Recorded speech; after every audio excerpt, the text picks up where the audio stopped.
who say, why did we do this? Why did we spend our country's human resources on this war? And I think it was a lot of the reason that Barack Obama was a viable candidate for president, is that he could see ahead that this was not a wise idea. And I think a lot... This is complete rubbish what she's saying, because the MSNBC and the Democratic Party are always for war. I don't think there's a war that they do not like. And this woman here, Joy Reid, is actually rubbishing Tulsi Gabbard during this talk. So this sort of preface she makes, particularly in relation to Barack Obama, who, by the way, expanded 2 wars to 7, is just nonsense. A lot of Democrats preferred him over Hillary Clinton in 2008 because of that. I think that that's true. I think the challenge that Tulsi Gabbard is having is that you can feel that way about the Iraq War, as I definitely did, but also find it odd that the way she talks about regime change wars is exactly the same way that Russia talks about them. Right. She uses... And how would that be? I mean, I'd really like to know, how is Russia talking about these wars? What has Russia got to do with this? What Tulsi Gabbard is saying is that she doesn't want, and I don't completely believe that she's anti-war or anti-regime change even. I mean, it took her ages to condemn the coup, the US-backed coup in Bolivia, but and also she's for drone wars, so I don't actually see how you can be for drones, which kills more civilians than anything. That, you know, when you can't say you're anti-war really if you're okay with droning. But I've done a few videos on that about her, and you can look for the Tulsi Gabbard playlist. What she's presenting in these debates is that she does not want the United States to be just doing regime change wars, regime change in various countries. So, and she's also said that any president should be meeting with any leader, no matter how much they might find them distasteful. And I'm sure those leaders find the US presidents distasteful, since US empire is going around invading countries left and right, but they'll still meet with them. Like, that's why Russia meets with the US, even though the US is constantly threatening Russia. There's NATO forces all around the borders of Russia, and they're constantly threatening Russia and vilifying Putin. So it's just sort of bizarre that for somebody who prefaces their discussion with, well, you know, I was against the Iraq War and Barack Obama was better than Hillary Clinton in relation to war and all this sort of thing, and yet the MSNBC is applauding war all the time. And, you know, she's smearing somebody and calling them basically McCarthyist smears, and calling them, you know, basically the same thing that Hillary Clinton does, a Russian asset. And as you'll see when she continues, she actually uses the word Kremlinly about her. I mean, you know, the idiocy of the language and the smears, and it's truly disgusting. I mean, this just goes to the nth level of disgusting. This language that feels straight out of kind of the Kremlin. Sure. It is odd. Yeah. And that she went... What language is that that's straight out of the Kremlin? I mean, really, what does she even mean by that? That's just a straight out smear. To see Bashar al-Assad, and cannot take away from her interaction with him or her observation of him that he is a criminal who is not just hurting random people, he's hurting his own people. So we could say the same, Bashar al-Assad, he has problems. Yes, of course he does. But if you look into the Grey Zones report recently about the OPCW, I think that's what it is, the weapons, the group that's supposed to go in to look for chemical weapons attacks, they're supposed to be a neutral group, a non-partisan group, and they've actually, 2 whistleblowers have come forward that have said that the so-called chemical weapons attacks, the one in the 2 that have supposedly happened in Syria, have been actually fabricated, that they were false flags. 2 whistleblowers from the OPCW, I think it's called, they've actually come forward and said that these they could not find evidence of a chemical weapons attack by Assad on his own people. Now, Assad has problems, like I said, and but it you know, the lengths to which they try and vilify him so that they can go in and overthrow his government. That's the whole aim of continually vilifying Assad, and that's the whole aim of why they funded quote unquote moderate rebels, which are really al-Nusra and ISIS, etc. to try and overthrow that government. And that's what the US does. And they've actually gone in and occupied now their oil. Trump has brazenly said that he's now, that they're going to take Syria's oil. I mean, it's just outrageous. Could you imagine if Syria was over in the United States going around and had a massive military and was going around funding terrorist groups within the United States to overthrow the government, and as well was basically saying this resource, your oil is mine, your this is mine, your that is mine, and basically, and that's how what the US does all around the world. So the US is actually, if this was done in the US, it absolutely wouldn't tolerate it. There'd be a world war. And yet they find it totally acceptable to be in a sovereign country dictating what belongs to them. And Trump saying that that they can use that oil. It's not their oil. We've secured the oil, and therefore a small number of U.S. troops will remain in the area where they have the oil. And we're going to be protecting it, and we'll be deciding what we're going to do with it in the future.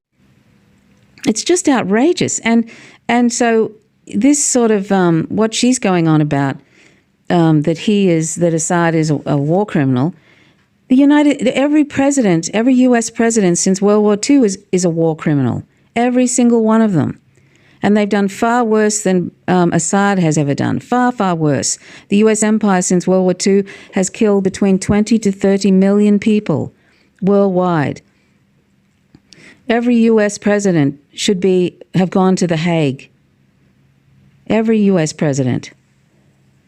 It's just sort of the hypocrisy and the compartmentalization of these people is just sort of breathtaking, particularly when you don't actually live in that country and you witness this kind of appalling McCarthyist propaganda about people who claim to be anti-war.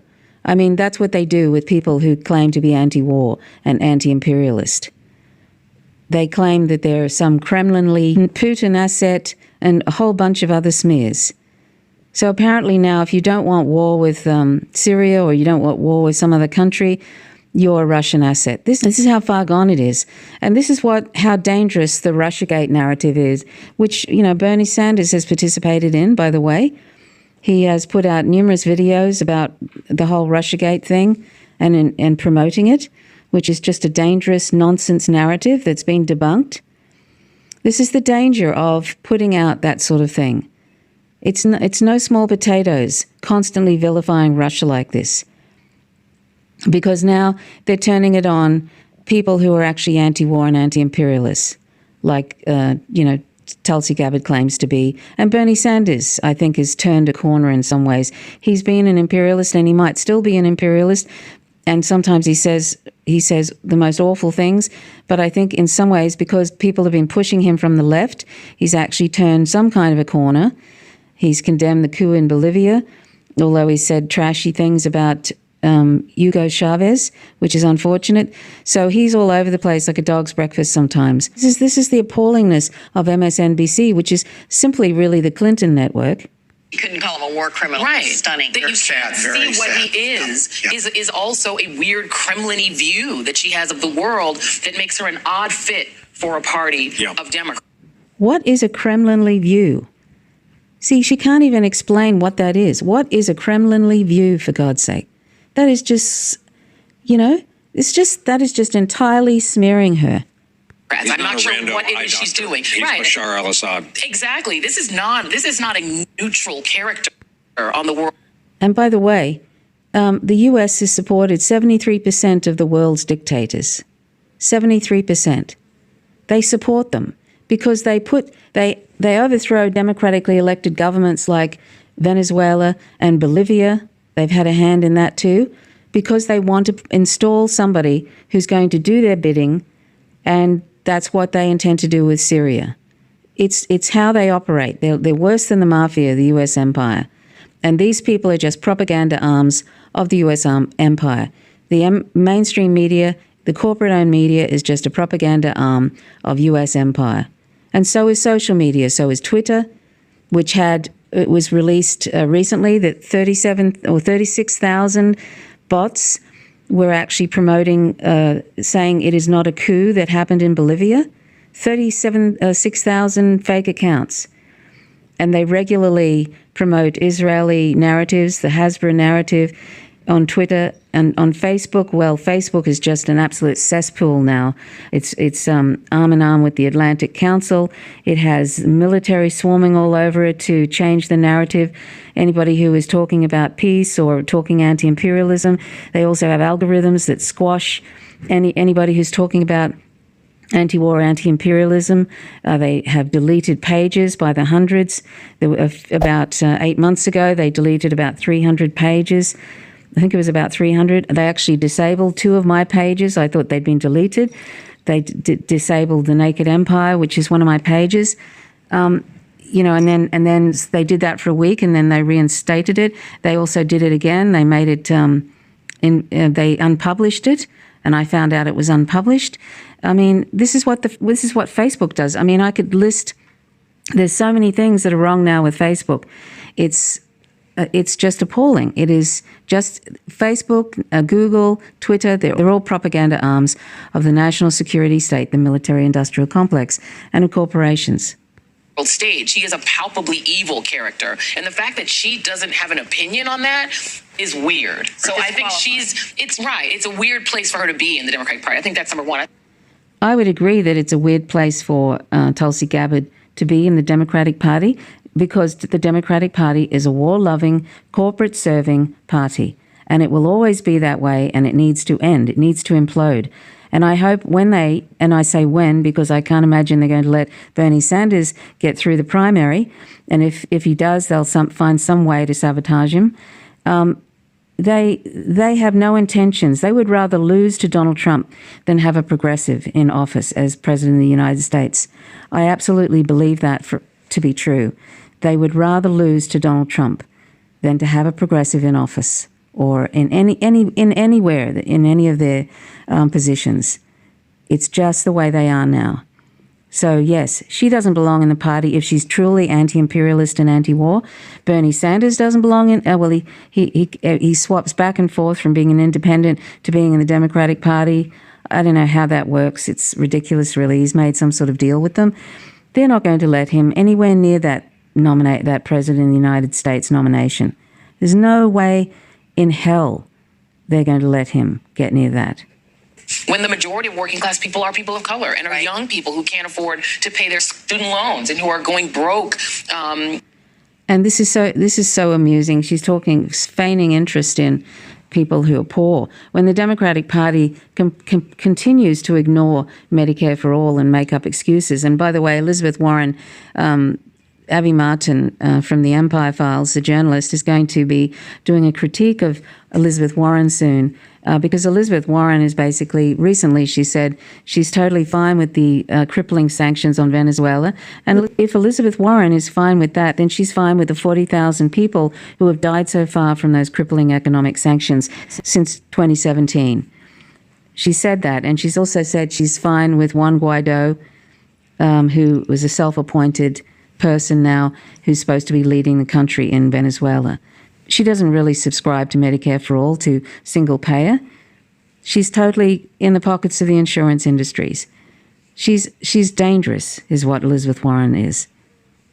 So, you can expect Obama 2.0 if Elizabeth Warren gets in there. Apparently, she wants to keep working on Obamacare for the first 3 years of her presidency, which means that she completely throws out all her political capital.